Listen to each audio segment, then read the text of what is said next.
Hey, welcome back to the Lodging Conference. I've got Ned DeLorme with me. We're doing an interview from the Red Roof booth right now.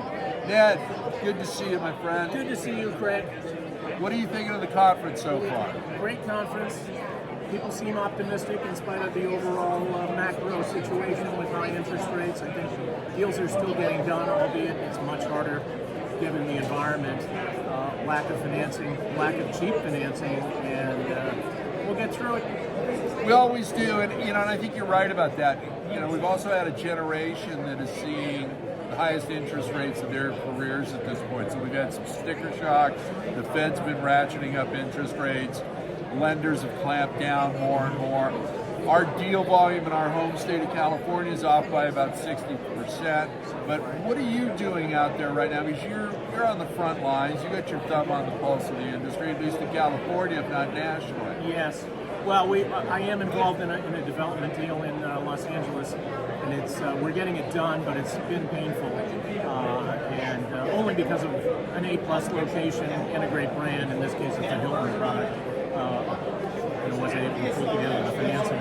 So, as I said, we'll get through it, but it has to be a really outstanding deal these days in order to pay the freight, because cost of capital is so high. I mean, you and I remember, 1981 and 20% prime. Yeah. And we're not going back there, but 8.5%, 9% prime-ish rates, and debt funds lending at 12, 13, 14. It's crazy. It is, but you know what? We also had a long run of commercial loans being basically at a par rate for a residential loan, and that just isn't sustainable. Right. So, we've got to get used to higher pricing, maybe not this high. Now, I think we're going to see either pause, we're going to have one more bump this year, and I think somewhere between a quarter and a half reduction next year as we get closer to the election. But that also throws in another layer of chaos. We heard it this morning from The Economist. People are already starting to say, I don't know what I'm going to do until I know which way the political scenario is going to go. Yeah, I agree with you that at some point they're going to have to lower, just because this rapid rise in rates has really crushed the real estate capital markets as well as the corporate markets. So deals aren't getting done.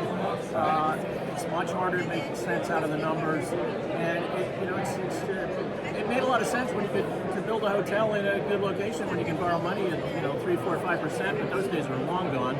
And I think we're back to the 90s. I mean, 10% cap rates and deals have to make sense. Yeah, and that's hard to find. Construction costs are up, rates are up. It's all the way around. Hey, my friend, thank you for joining me today. Thank you. Have a great conference. You too. We'll be back soon. Thanks. Bye.